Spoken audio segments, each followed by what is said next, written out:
A young person, by definition, is a hot-blooded person. James chapter 5 and verse 7. I want to read that verse 7 for you. And this is what it says. Dear brothers and sisters, be patient as you wait. Be patient as you wait for the Lord's return. Patience, dear young people, patience, patience, patience. Many of us don't want to wait. No way. It's either now or never. It must be today or not tomorrow. You want it now and you want it now. Your body is boiling, your body is hot. You want to keep moving. Patience pays. And to be patient is something that Paul learns because he knows very well that even if the world is in a hurry, it's not going to be driven by the flood of the world. You people live in Kampala. I also live in Kampala. I notice when I am driving around the streets of Kampala with little traffic. Today Kampala is so crazy because we are trying to appear rich and we are not. Every other car with DMC is all on the road because nowadays we don't actually have taxes to pay on those cars. And so people pull them out. But when I look at people, the way people are hurrying around, people are walking around, you want to ask them a question. What are they looking for? Somebody goes that direction, he stops there and is coming this direction. From morning to sunset, what is he looking for? The answer is nothing. Nothing. There are people who spend the whole day in Kampala and do nothing. And the world is pushing them. The Kampala is a very stressful city. It is very, very difficult to live relaxed in Kampala. If you're not being pushed by speed, you are being pushed by noise. If you're not being pushed by noise, you are being pushed by dust.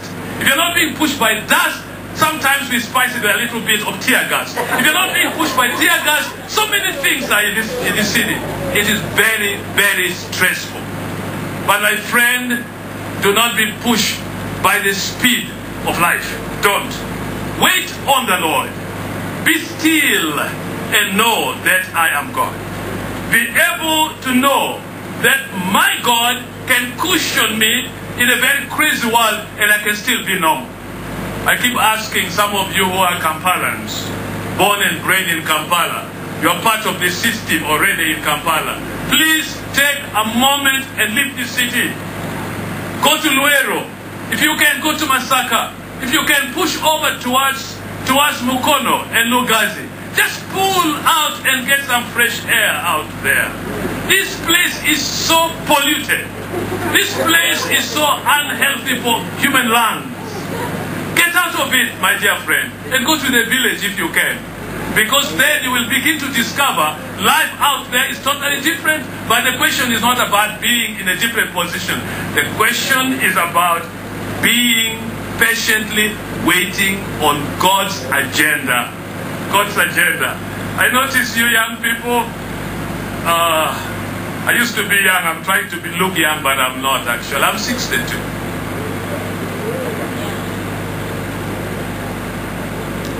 Some of you are students, and you now have a system of cohabitating with people. Some of you finish your degrees, and you are now saying to yourself, I don't want to get married, I'll get a friend and I will live with a friend. I know my cathedral is in Kampala over there in Nakasero. I know of heartaches of many, many girls who are bearing children with fathers who are not committed. Do you know, my dear young woman, this man who wants your money because men are like ticks and leeches? You know what leeches are? If you have money, they can stick on you. These men are putting babies in girls today and they don't want to take responsibility.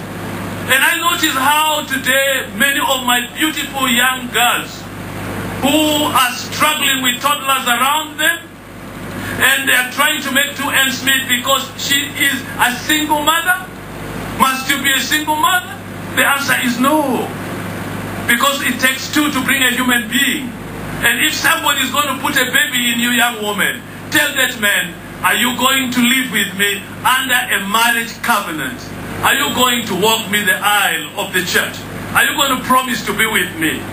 But I also want you to be very careful to understand men's answers. Because men have ability to lie in broad daylight and without shame. They can. They will lie to you. But you know you need to be patiently waiting on God to know when somebody is saying a yes which is a yes or a yes which is a no. Know the difference.